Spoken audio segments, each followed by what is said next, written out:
নমস্কার, Bengali kitchen ব্লগে আপনাদের সবাইকে স্বাগত। আজকে চলে এসেছি আবার দু রকম রান্না নিয়ে। আজকে করব দেখুন মাঠ থেকে তুলে আনা টাটকা টাটকা শুশুনি শাকটা ভাজবো আর ট্যাংরা মাছের ঝোল করব। আশা করব দুটো রেসিপি আপনাদের ভালো লাগবে। প্রথম থেকে শেষ পর্যন্ত অবশ্যই আপনারা আমাদের সাথে থাকুন। টাটকা টাটকা দেশি ট্যাংরা মাছগুলোকে কেটে নেব।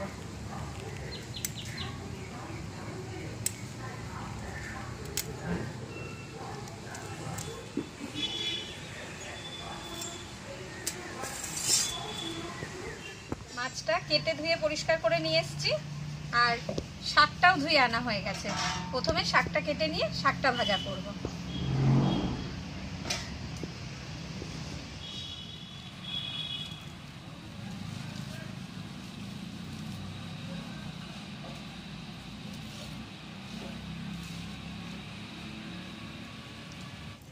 শাকটা কাটা হয়ে গেছে।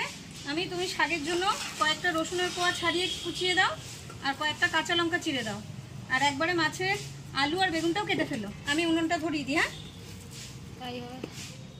উনুন ধরিয়ে দিয়েছি, কড়াই বসিয়েছি, কড়াই গরম হয়ে গেছে। এবার দিয়ে দেবো শাক ভাজার জন্য কড়াইতে পরিমাণ মতন তেল।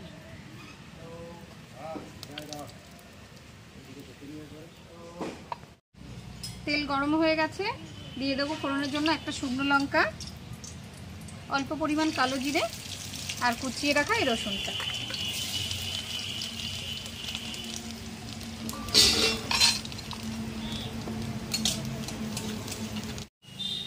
রসুনটা ভাজা ভাজা হয়ে গেছে। এবার দিয়ে দেবো কেটে রাখা শুশুনি শাকগুলো। এই শাকটার কিন্তু খুব সুন্দর একটা গন্ধ আছে, খেতেও কিন্তু খুব ভালো লাগে।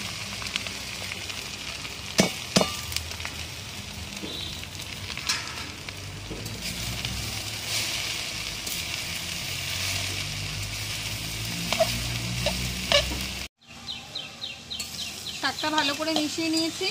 এবার দিয়ে দেবো লবণ, হলুদ আর কাঁচা লঙ্কা। দিয়ে দিলাম স্বাদ অনুযায়ী লবণ, অল্প পরিমাণ হলুদ আর কাঁচা লঙ্কা কটা চিড়ে দেবো।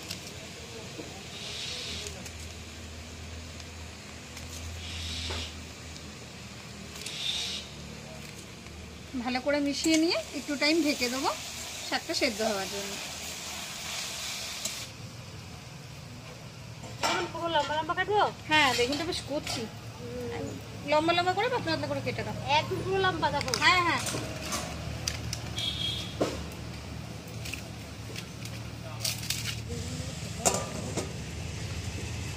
সবেদা চলে এসছে আবার আলুর মধ্যে। আমি তো আলুই ভাজি। হ্যাঁ গো, সবেদা। কালকে বাপি পেরে এনেছিল গাছ থেকে। মামি তুমি শাক ভাজাটা নাড়ো, ততক্ষণে আমি মাছের ঝোলে লঙ্কাটা বেটে নিই। মাছের ঝোলের জন্য কিছুটা পরিমাণ শুকনো লঙ্কা বেটে নেব। হয়ে গেছে, এবার নামিয়ে দেবো।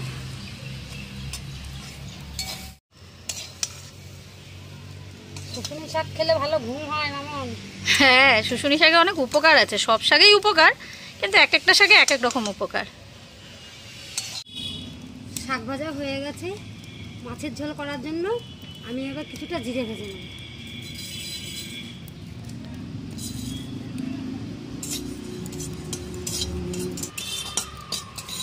জিরেটা ভাজা হয়ে গেছে, এবার আমি তুলে নেব। কড়াই গরম হয়ে গেছে, এবার আমি তেলটা দিয়ে দেবো।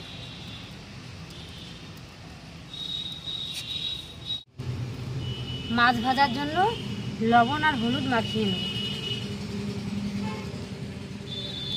মামি মাছে একটু লঙ্কা বাটা দিয়ে দাও। মাছটা ভাজা বেশ ঝাল ঝাল হবে, দেখতেও ভালো লাগবে, খেতেও ভালো লাগবে।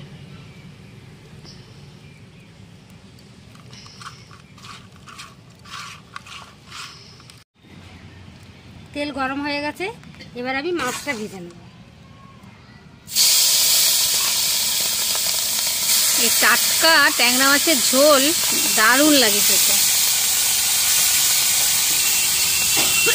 মাছের ঝোলের জন্য ভেজে রাখা জিরেটা বেটে নেব।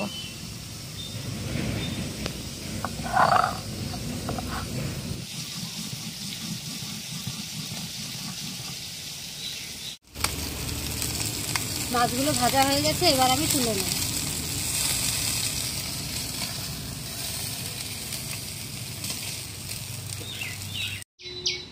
মাছ ভেজে নিয়েছি, সেই কড়াইতেই আমি তেল দিয়ে দিলাম মাছের ঝোল করার জন্য।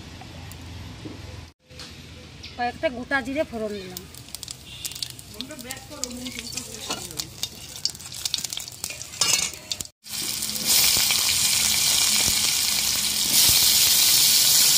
স্বাদ অনুযায়ী লবণ দিয়ে আমি কিছু সময় ভেজে নেব।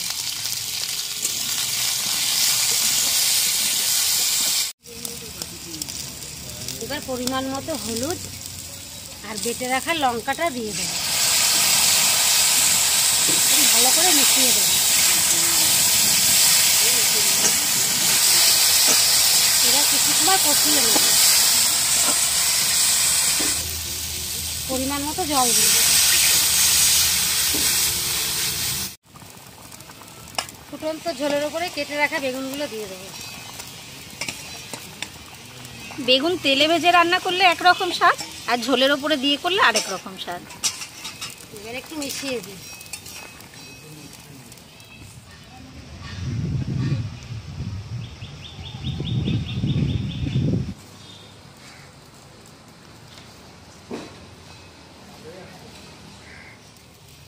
ফুটন্ত ঝোলের ওপরে মাছগুলো ঢেলে দিলাম।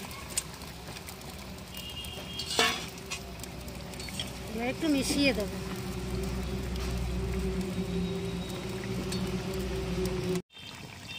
মাছের ঝোলটা হয়ে গেছে, বেটে রাখা মশলাটা আমি এবার দিয়ে দিলাম। এই ভাজা জিরে দিয়ে মাছের ঝোল করলে মাছের ঝোলের গন্ধটা কিন্তু খুব সুন্দর হয়। নামিয়ে দেবো? হ্যাঁ, হয়ে গেছে তো। মাছের ঝোলটা হয়ে গেছে, এবার নামিয়ে দেবো।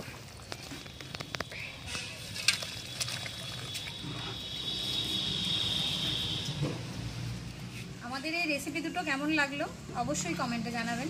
ভালো লাগলে অবশ্যই একটা লাইক করে দেবেন, আর আমাদের এই ছোট্ট চ্যানেলটিতে সাবস্ক্রাইব করে আমাদের পাশে থাকবেন। ভালো থাকবেন, সুস্থ থাকবেন। আবার দেখা হচ্ছে নতুন কোনো রেসিপি নিয়ে।